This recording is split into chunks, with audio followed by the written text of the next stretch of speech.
আজকে আমি নুহাকে নিয়ে একটি জায়গায় যাব। তোমরা কি দেখতে চাও আমরা কোথায় যাচ্ছি? তাহলে আমাদের সাথে থাকো। আজকে আমি নুহাকে হাঁটিয়ে হাঁটিয়ে নিয়ে যাব।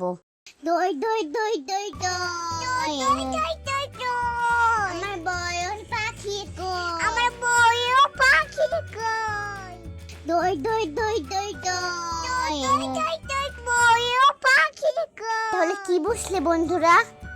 এটা আমাদের নানার দুইটা রাজহাঁস। এই রাজহাঁস দুইটা নানা আমাদেরকে গিফট করেছে। দুই বোনকে দুইটা, একটা আমার একটা নুহার।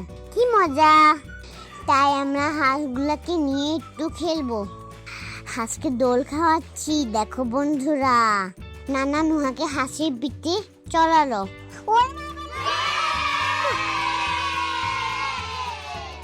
আমরা দুই বোন হাঁসকে ঝর্ণা দিয়ে গোসল করাচ্ছি। যেটা হাঁসকে আমরা বাড়িতে নিয়ে যাব সেজন্য গোসল করাচ্ছি। পরিষ্কার করে ধুয়ে নিয়ে যাব। জানো বন্ধুরা, আমরা না দুই বোন হাঁসের নাম দিয়েছি। আমার হাঁসের নাম কাজলি, আমার হাঁসের কুকুরি। নুহার হাঁসের নাম হলো কুকুরি। এখন আমরা হাঁসটিকে বাসায় নিয়ে যাব। টই টই টই টই টই টই টই না না না আমার নানা বাড়ি কই। Tata bye bye.